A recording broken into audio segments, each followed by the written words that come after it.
Hello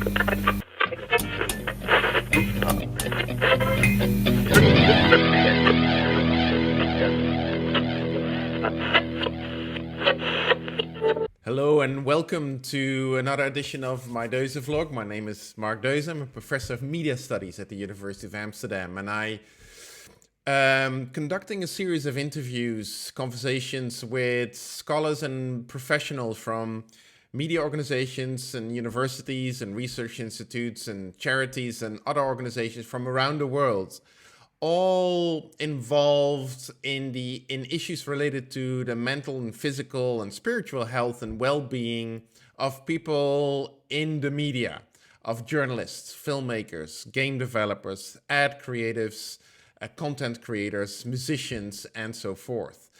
Today, I had the privilege to sit down with Amantha Perera, and Amantha and I met at a conference in Australia. I've known about his work for quite a while. He's been a working journalist from the early 2000s, coming out of Sri Lanka, reporting, of course, for various local media, but also global media for Time, Reuters, The Guardian, al-Jazeera. Covering the region in various capacities when it comes to climate reporting and sustainability issues, conflict reporting, trauma, and other issues. Since 2014, Amantha has joined the DART Center for Journalism and Trauma in the Asia Pacific region. Of course, the DART Center originated out of Columbia University in New York. Also has a European center based in England and an Asia Pacific center. And at the time, at the moment, Amantha is a project lead at the DART Center, as well as pursuing his PhD work in Australia on how journalists handle or can handle trauma and threats online. And in that context, he works on a concept called the digital flak jacket, a way for journalists to become aware and to use and utilize resources during, but also very much before they move online, where the personal and professional meet.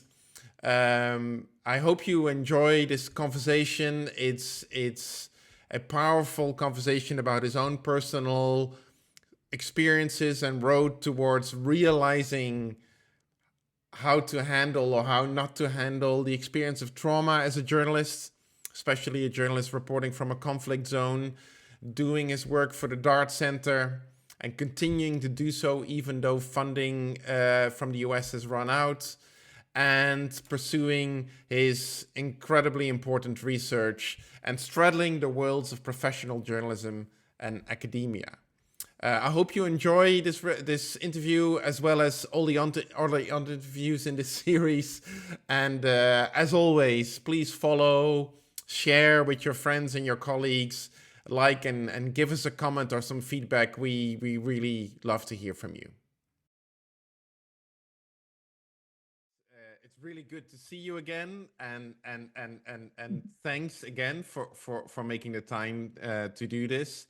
And Amantha, I wanted to start with asking you a little bit about your work now, well over 10 years, with and for the DAR Center, specifically the Asia Pacific Center. I mean, you've done work with the DART Center in a variety of capacities. I mean, it's taking you all over the region.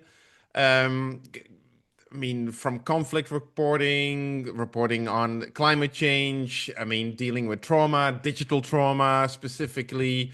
Can you take us through that history a little bit of what took you to the DART Center initially and how that work has evolved over this time? And of course, in the middle of all of that, the pandemic happened, which probably played a specific role as well. I mean, what could you tell us about that? So DART came into like my horizon at a time where personally and professionally, I was in a very dark place. Mm. And the danger of that situation was that I hadn't realized that.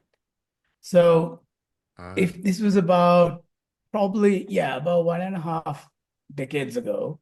And by then, I had reported a civil conflict for a decade. And I had seen mass casualties, I had seen suicide bombings, I had been attacked, assaulted, uh, and also I've reported on the tsunami. But then I kind of came into journalism and I wouldn't say matured, but I kind of like developed through journalism in a kind of context where that false assumption of the bulletproof journalist was supreme. So Mm. when we joined the newsroom in Sri Lanka in the early 2000s, the one thing that you always wanted to be was the defense correspondents. So the defense correspondents were the stars in the newspaper. They got the best real estate in terms of like the pages, the best kind of desks in the office, all the facilities. So that's what you wanted to be. But the war was reported in such a way where it was like a scoreboard. And that journalism, it kind of devalued the human cost that all of this brought together. But that was the culture that I started my journalism. And when I kind of got closer to the conflict zone, one thing that I realized was that I had an impression that this conflict zone was an artificial zone where two sides were fighting, and that was about it. But as I kind of, got closer and closer and started reporting from the zone, I was surprised to see that there was ordinary lives that were just taking place amidst the bombs, amidst the firing, amidst all of this carnage that was going on. And at first, I found it really difficult to reconcile, Mm. to kind of like when we used to travel to the conflict zone early in the morning, kids would be walking to school and they would be walking to school in front of like buildings that were bombed out, that were, there wasn't like, so that was one thing. But then I kept on reporting. And in 2009, uh, a terrible incident kind of intersected who I was as a journalist and who I was as a person.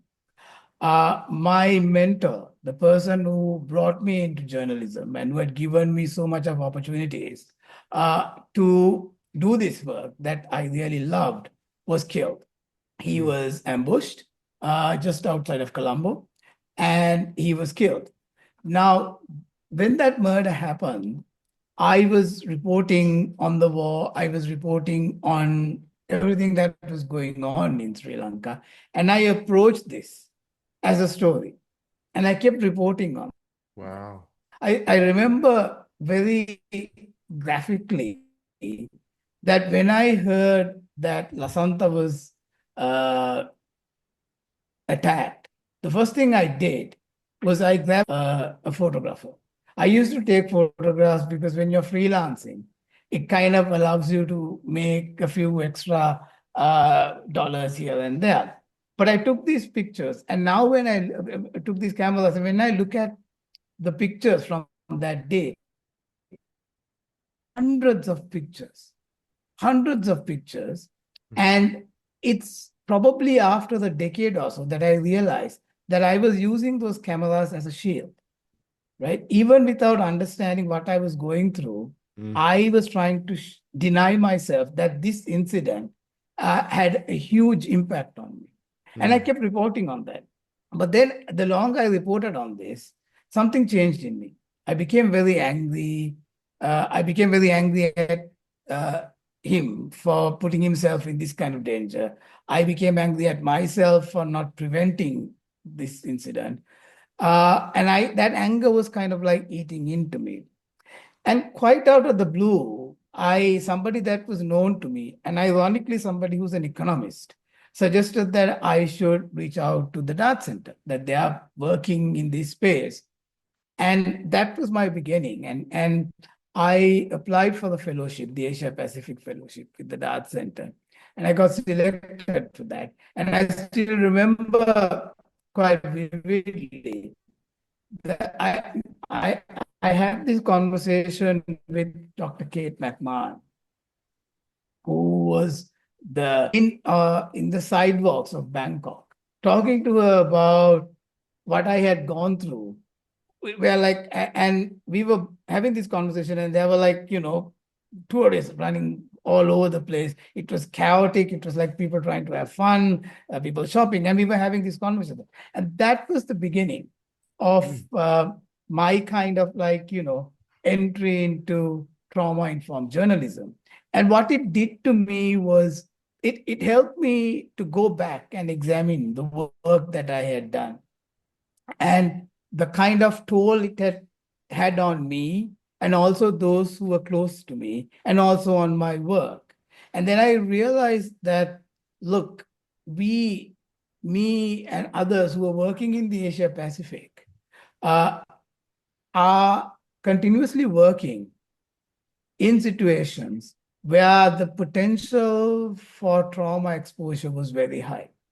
It may be the conflict that we are covering, it may be natural disaster, and some of my colleagues in this region are working in some of the most repressive regimes where the threat against journalism is not a post on X, is not a post on Facebook. It's actually somebody physically knocking on your door, breaking through that door. And if you're lucky, you're going to get assaulted, or it's going to be worse. And that's when I kind of realized that, look, we need to work more on this space. And then I kind of started working mostly as like a trainer or a resource person who used to go into these workshops and these programs that Dart Asia Pacific was conducting, just to speak about my experience, just to speak about like how the exposure to Dart had changed my work and my outlook. But the more I kind of kept doing that, the more I realized, look, I need to know more about this. I can't just go around talking anecdotally. I have to sit down and really look at this and take time to do this. So that's when I kind of thought, okay, maybe I should do a master's or something like that. So I applied for the master's and relocated to Australia to do the master's. And that was on like the spectrum of like trauma in kind of like in digital space. Right. But then COVID happened. And I was living in Melbourne then, where like we couldn't move 5 kilometers. So the whole research proposal, the program changed, where there was no chance of going and meeting people. So everything kind of got restricted or limited into doing them virtually. But in a way, it kind of opened me to another kind of like, viewpoint where how are journalists working in this digital space? So as I was like finishing the master's, I wanted to do kind of like look, examine more. And that's when I kind of proposed this PhD. The PhD was partly the work that was restricted due to COVID, but also what has kind of like got added by finishing the master. So what my work now with Dart and with like the research really looks at how journalists work in the digital space. And why the work with Dart is so important to me is that it helped me personally, but I have also seen like how it helps journalists, especially those in the region. And sometimes these things happen and they don't make news. For example, last month in Nepal, a journalist was killed when he was caught in a building fire while he was covering civil protests in Kathmandu. And that didn't make that much of news. Right. But me and the other colleagues at Dart we arranged a meeting and we arranged a discussion with other journalists who had actually witnessed this incident. Mm. So while this building was on fire, there were other journalists who were outside of it, who were very close to it, who couldn't go in, who Right. were screaming to the police and the fire brigade to go in. But the building, I mean, the fire was so hot that they couldn't go in. So DART Asia Pacific does work like that. I mean, we've done work with journalists who are working in Myanmar and all that. So that's why I think that work is really important. And as you know, I mean, at the end of last year, we were faced with this terrible decision where, due to funding constraints, we were left with the option either we mothball that Asia Pacific and figure out what we wanted to do, Right. or we continue to work pro bono Mm. and keep doing this work. So me and two colleagues of mine, Dr. Kate McMahon and Dr. Kamina Lai, we came together and we put our hands up and said, look, we'll continue to do this work. We'll continue to do this work pro bono and try to raise money where we can.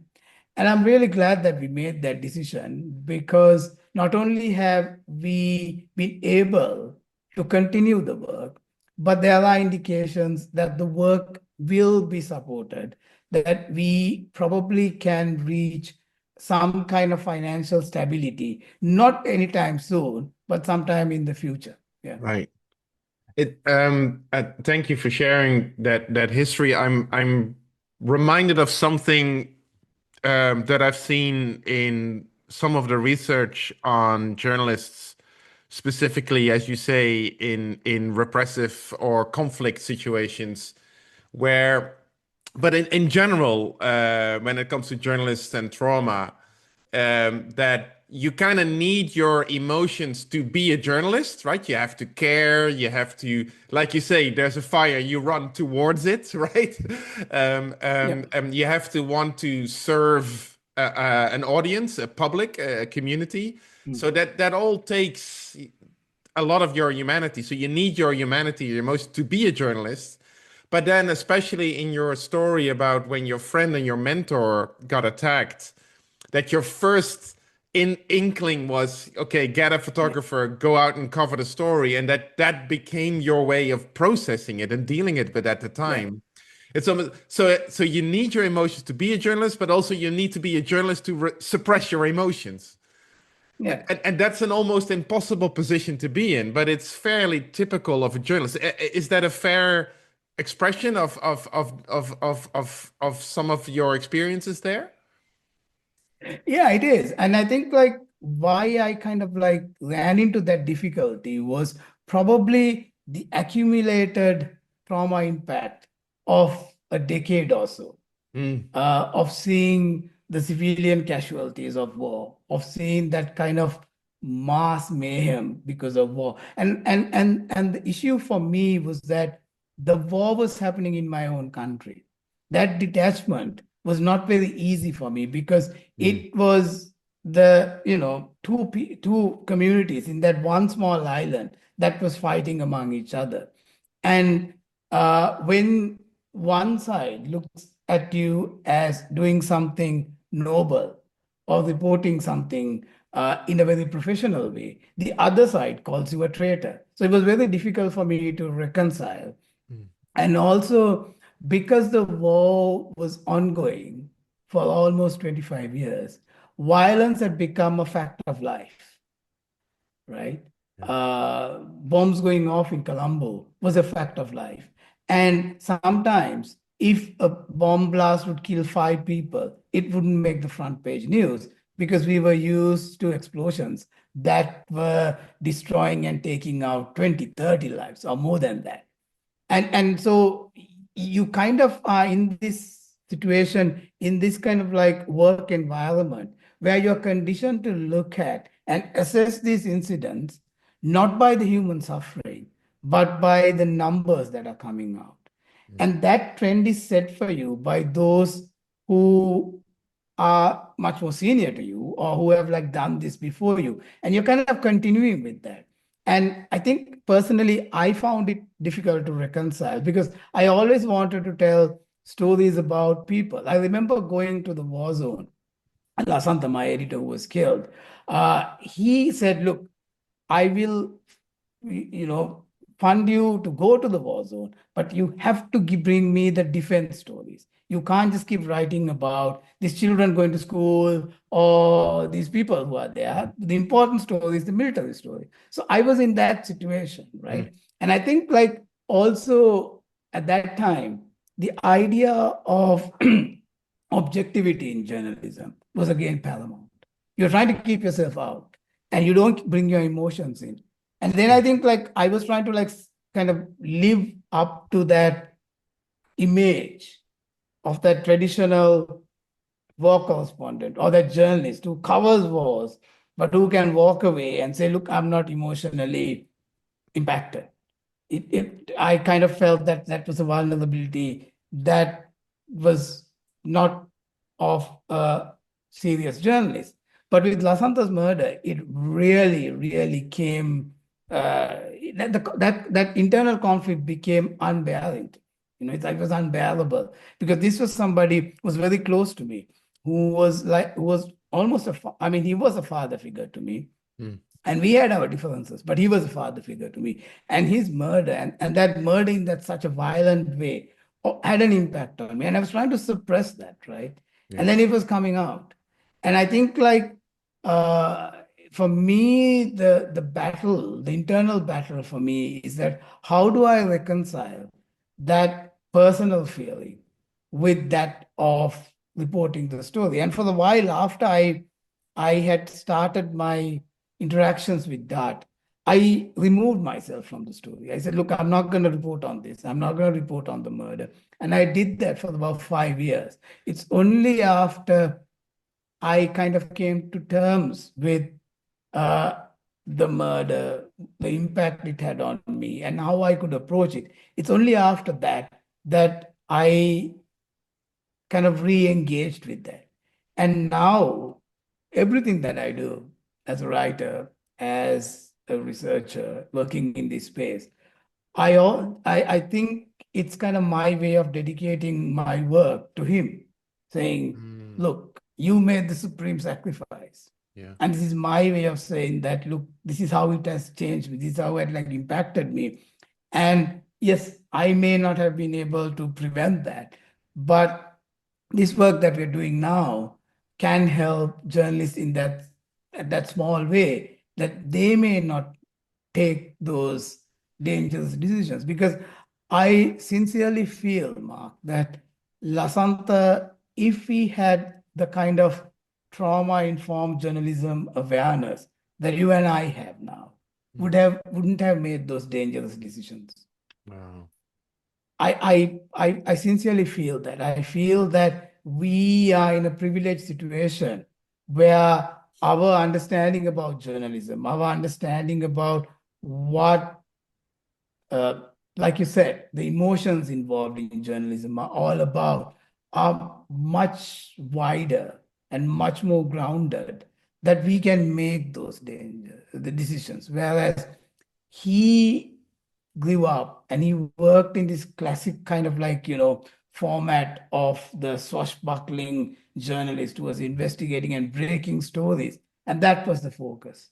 Right. And that kind of like, working in that kind of like situation didn't allow him to think about the personal cost, the cost on his family, and also didn't allow him that space to think, is this a danger too much? Should I pull back? Should I kind of take precautions now and then live another day to report the story? How was, I mean, you've had such a rich career. I mean, reporting, of course, out of your home country, Sri Lanka, all across the region, also doing work for a variety of international global news outlets, right? Outlets like Al Jazeera and The Guardian, The Washington Post. Um, how was your experience? How does that experience shape your outlook? And I ask particularly because what we know is that a lot of these kind of news organizations, global news, Reuters and so on, um, they are increasingly struggling to put their own journalists around the world as correspondents or whatever, and relying more and more on so-called local journalists. I mean, sometimes called local producers or fixers or stringers or whatever. But in general, now there's a good side to this in the sense that we get more original and authentic voices from different parts of the world. But there's also an element that the research shows that there's some, yeah, people are being used by these global news organizations, right? Yeah, yeah. So it's a double-edged sword. Now, maybe you can tell us a little bit about your experience and how you look at that. I mean, working with these global news brands in specific regional contexts in the Asia Pacific region, insofar health and well-being is concerned. Well, I mean, if I go back like to the time that I started working with them, Hmm. I started working with them in the capacity of a fixer. And Right. that term itself denotes the who you are. You're the fixer. You're there to Yeah. fix things, Yeah. Yeah. right? Yeah. And but to be very honest, in the world of foreign correspondence, you have two spectrums. You Mm. have those who are really professional, those who recognize others who are working in the region for their professional value and for their professional aptitude. And I worked with some of them, and they are amazing and they're the best to work with. But also at the other end of the spectrum, you have the worst cases of parachute journalism Yeah. who fly into a country already having the story, already having the headline, Mm. and already knowing what exactly to report. And they want the fixers to get the codes. They want the fixers to set up the pictures. So you have these two spectrums. And when you start working in that kind of role, you need to be able to balance. And if you're lucky, and as I was, at the beginning of that kind of like working with the foreign news agencies, if you get to work with some of whom who are professional, then you're lucky. If you're not, then you also become one of the worst kind of fixers because you know what they want and you start giving them that. Now, but the brand value is there. Mm. Nothing can replace that. The brand value global brands bring is nothing can replace it at that time. Now, probably it may be less, but even then, I don't think like the brand value of having your byline appearing in a magazine like Time Magazine or The Guardian. It can kind of it brings itself with the certain kind of level of recognition for your career. Now, my experience with them is that uh, they also bring a level of professional standards that are sometimes lacking in local scenarios. But what like I was able to gain from them is that exposure. And after a while, I was lucky enough to continue to work with outlets for quite some time. So I worked with Time for about 5 to 6 years continuously. And then you build those relationships. And then you kind of transition from being the fixer who gets the building blocks to whatever story they're looking for someone who can like pitch stories. So when the war ended in Sri Lanka in 2009, all the news agencies were covering it. So the end of the war was not news. So Time was looking for the story, and we were trying to figure out what can we do. And that's when the local knowledge comes into play. Mm. And at that time, there was a Catholic shrine in the former conflict zone, which was home to a miraculous statue. And the statue has survived. That statue survived the war. It came out of the conflict zone. It had gone back in, right? And the feast of that church was going to happen about 2.5 months after the war ended. And that was the story for me. And that's the story that I pitched. And now that story couldn't have been pitched by a flying in parachute journalist because they don't know the context. And the story we wrote was how the Virgin Mary survived Sri Lanka civil war. And within that, we could tell the entire story. And Yeah. that was like my experience. My experience was that as I became more experienced, as I became kind of like more known, I would pitch stories. I would tell them the angle. I would tell them, no, nudge them and say, look, no, this is not the way to go about this. So it's, I think, kind of like a little kind of naive to paint foreign correspondence, all that in one kind of brushstroke. Of You course. have the best and then you have the worst. And I think like now, given like the financial issues, the kind of like funding cuts, there's more room for journalists who are based in this region, but not only based in this region, who are from the region to do stories. But they should be able to kind of pitch stories that bring more depth, that bring more color, and then the stories become richer. One thing that has also changed over this period of the last decade or two when it comes to the news industry on a global scale is a growing awareness about health and well-being, as you say, trauma aware or trauma informed journalism practices, of course specifically in conflict zones, but more generally. um, um, how do you see that? I mean, combined with what we talked about originally with your work for the Dart Center, do you find that journalists, both internationally and especially in the region, are seeking out and finding resources like the Dart Center more easily than in the past? Is it become because a lot of the issues and the discussions around health and well-being for journalists seem to revolve around stigma and fear of speaking out and being, labeled as difficult or maybe not getting the good assignments anymore if you say no, if you hesitate. Is that changing as far as you are observing in the Asia Pacific region? It is. Like, so in the last decade or so, a lot has changed.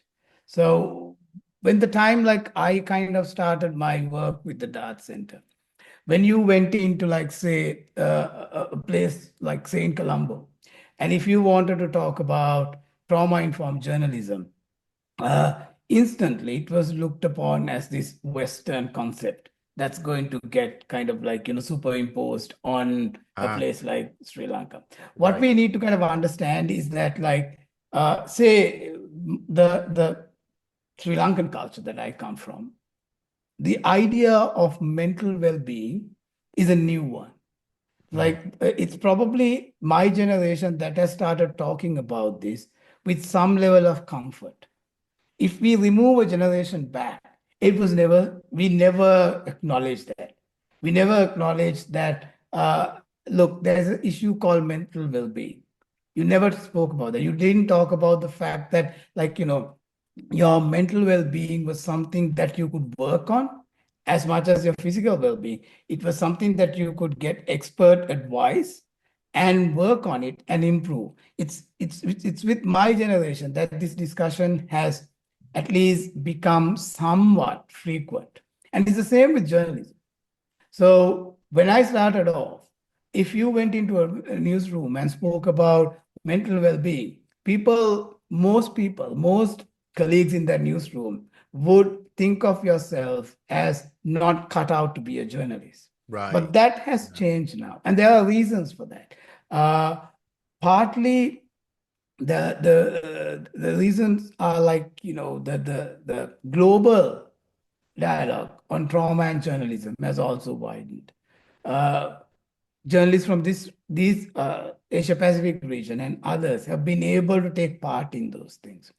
And a huge change took place in the last 5 years with COVID. COVID kind of brought mental well-being to the center of our discussions and our well-being. So because of that, there is more room for us to discuss. And also, those from my generation are now moving up the ladder. Now they are news managers, they run news operations, they run companies. So that process, that progression of my generation up the ladder also allows us to talk more freely because they are much more amenable to talking about trauma and justice. Now, the other issue of this is that most of the expertise, most of the research on trauma-informed journalism is taking place or has taken place from a developed world kind of like perspective. That's the history. Now, with trauma, you cannot take out your lived experience. So we need to understand like what the lived experience of a journalist is to contextualize it. That is why I am a firm believer and a supporter that we need to support and we need to encourage more research, more expertise on trauma-informed journalism that is coming from the Asia Pacific region. Right. Yeah. Right. Say we talk a lot about climate change and climate-related trauma. But the impact of climate change, say, even in a place like Australia, where I currently live, and a place like the Maldives or Bangladesh or an island in the Pacific region, is completely different. It is completely different. So we need to understand that. We need to understand the cultural kind of context that comes in. And this applies to everything. One example is that now, we would never think K-pop is a dangerous subject to write about, to talk about. Now, if you kind of move yourself to an East Asian context where K-pop is a huge phenomenon. Right. And I've spoken to journalists who have got the worst sort of threats, the worst kind of abuse, the worst kind of sexualized threats because they wrote about K-pop. And the K-pop industry itself has massive health challenges and suicides of some of its most famous suicides and all stars. that. Yeah. So if we are to kind of like look at that context, we need more people to do research, more people to work on trauma-informed journalism, trauma-informed like well-being from the region. So I think that's where we are. Now we can go into newsrooms and talk about it. What we need to kind of encourage now is more journalism researchers, more experts, and more journalists to talk about and investigate deeper into that phenomena so that we get applicable skills. That's where we are right now. Well, I mean, and in a way, as you said before, you kind of embody that mission in pursuing your PhD, and I wanted to ask you about that because it's fascinating how in your research you start from the premise that, you know, in the digital environment, the professional and personal lives of journalists sort of collapse into each other, right? I mean, because they're doing their work online, but they're also very visible and traceable online. Not just as a professional journalist, but also as a human being with friends and family and connections and all of that, and a digital shadow that to some extent precedes their working life as a journalist. And within that research, you've developed this concept of the digital flak jacket, probably in part inspired by your work in conflict zones. I mean, the flak jacket, of course, as part of the precautions a serious journalist would make in such contexts. Can you talk a little bit more about what this concept means to you in the context of your research, the digital flak jacket for trauma-informed journalism? So the term digital flak jacket actually was coined by one of my supervisors. So it actually is reflective of my journey from that journalist who was covering a civil conflict in his own country to who I am today. So, and it's very visual. So when I started like reporting the war in Sri Lanka, it's a very odd place. It was a very odd place to live in. Colombo is a very peaceful place most of the days. You have high-rise buildings, you have fancy cars, you have public transport, everything's working tick-tock. It's probably like 60-70% of Singapore. And in an effort to save time, we would start traveling early in the morning, like 2 o'clock, 3 o'clock in the morning. So we were traveling as the city was waking up. So as you kind of like move out of the city, the development and the sophistication levels drop, Mm. but it's still there. It's a normal life. People are going to work, kids are going to school, everything's happening in a way that you would expect things to happen. But you're traveling to a war zone. Then, as you get closer and closer to the conflict zone, the civilian life on the side of the road decreases, Mm-hmm. less and less civilians. And then the signs of armed conflict keep becoming much more frequent. You start seeing more policemen. You kind of see the attitude as being far more distrustful towards vehicles going in. Then you start seeing more kind of pronounced images of armed conflict. You see armed forces, you see automatic weapons, and then you see weapons that are probably much more powerful than that, than like tanks and things like that. And as you get even closer, civilian life drops to almost zero. There are no schools, there are no buses, it's nothing like that. And then when you kind of come up to the no man's zone, there's this huge sign with the skull and bones sign and says no man's zone, be careful. That's where you stop the vehicle and you put on your flak jacket, right? You put on your flak jacket, not because you know that the moment you move across that line of control, that people are going to start shooting at you and all that. No, because you know the potential for such things is now very real.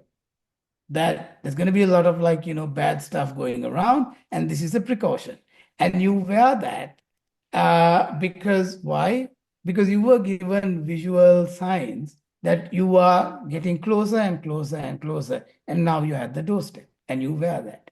Now, when you kind of transfer that to the digital spectrum, right? Journalists will be working on all kinds of stories, investigating child abuse, investigating corruption, investigating civil unrest or war.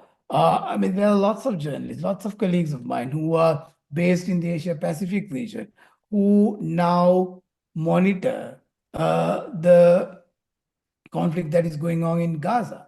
Because that's their daily job. So, but they would enter this zone, they would open the screen, and there are no visual signs.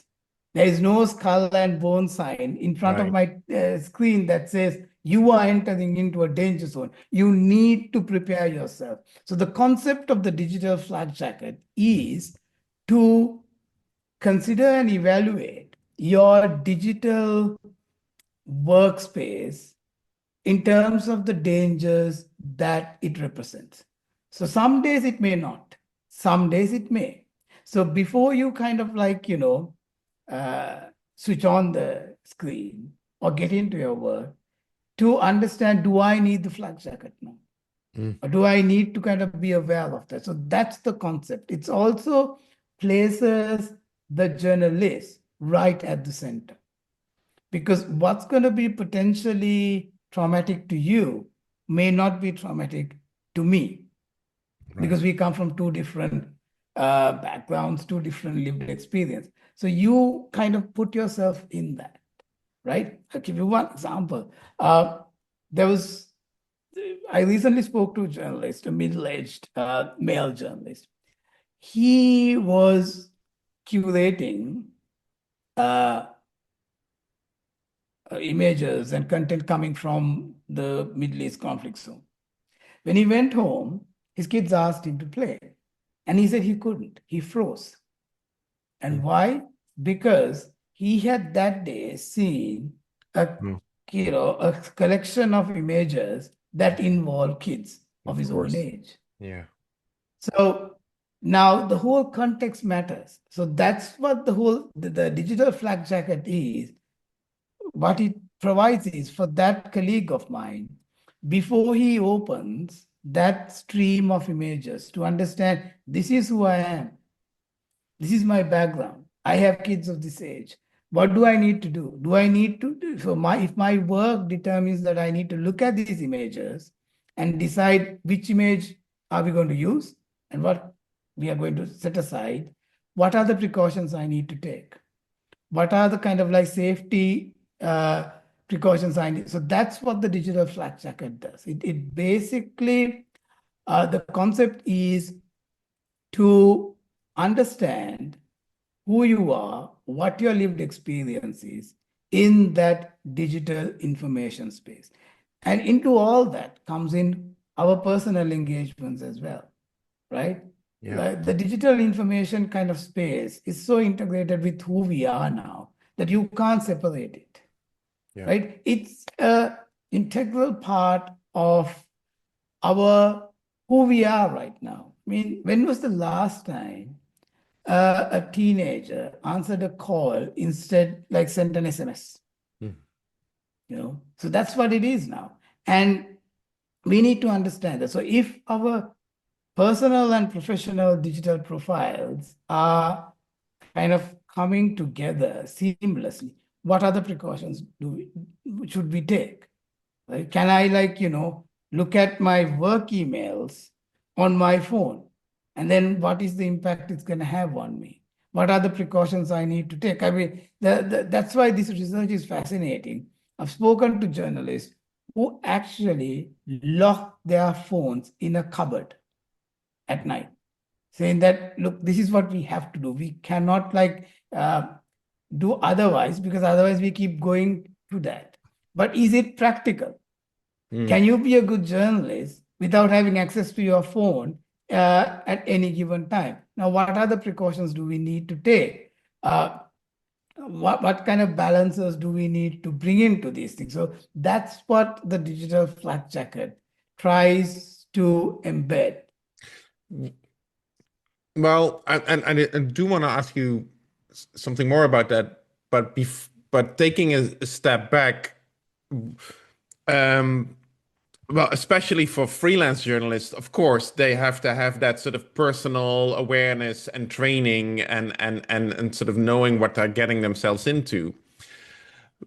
And what about the responsibility of the industry and of newsrooms specifically? I mean, the one thing your research notes is that the often sort of either lack of informed awareness among journalists about the digital and everything that will or might happen there, but or how to mitigate a digital trauma or threats. But also, what I'm finding, what I know from the research, is that a lot of journalists say, yeah, but no matter what I do or how well prepared I am, my newsroom, my industry, my employer doesn't have my back, right? Their policies serve to protect the brand, but not the journalist. I mean, the digital flak jacket, as you describe it now, sounds like an incredibly powerful individual resource. But is it also a sort of can it also be, or is it an industry resource or a newsroom resource? It can be, but for it to become that, we first need acknowledgement from industry level and then accommodation of online well-being as a priority. Because if we don't do that, then however much we talk about these concepts, they're not going to work inside newsrooms, right? So what we have now is journalism communities are happy to talk about it, are very, very more than willing to accommodate these things at an individual level. But when it comes to industry level, we still find a lot of resistance. And that resistance, I think, is an issue of resources, issue of money. That's the bottom line. Sure. To acknowledge that, because that means you have to put more resources, right? Because if you acknowledge that digital well-being is a safety issue, that means you can't have one person going through graphic images day in, day out, day in, day out. You Right. need to rotate that. So then you need to bring in another one. Then you need to kind of also acknowledge the fact that you need to uh, provide journalists with the option to take breaks. How do you do that? So that's where we are right now. And I think like as an industry, we're still slow to acknowledge this. There is like gains. There are areas where like we've had a lot of good success. But as a whole, we need to kind of understand that well-being of journalists means a higher professional output. And if you compromise well-being, be it digital or physical, you're not going to get the best product. So at the end of the day, it's also about productivity. If you want the best products, you need your journalists or your, those who are like, creating this content to be at their best. So you're right. We're not getting that kind of buy-in from in the industry as a whole in the region, but hopefully we'll get there.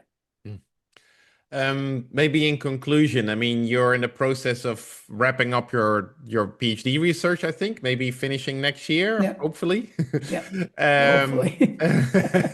yeah, I'm sure it will be great. And I mean, like you said in the beginning of our conversation, you're continuing to work with the Dart Center at the moment pro bono, but with a bit of luck. And of course, if anybody is tuning in that might have access to some funds, this is a worthy Yes. institution to fund, especially outside of the US. And what do you see? What are your plans moving forward to work with all of this? Because it's such an incredibly rich experience, both the your own experience and your awareness about the role of trauma and in the reporting in the reporting life of a journalist, and then this notion of the digital flak jacket, the sort of Yeah. ability to navigate your personal and professional self online, which is an inevitability, as you, I think, rightfully point out. And it's something that I see in all types of media work. It's like the one thing that everybody, game developers, ad people agree on is like, once you stick your digital neck out, it's gonna get chopped off at some point, and help, right? So maybe in conclusion, you can tell us a little bit about what your sort of idea or plan is of moving forward with all Yeah. of this.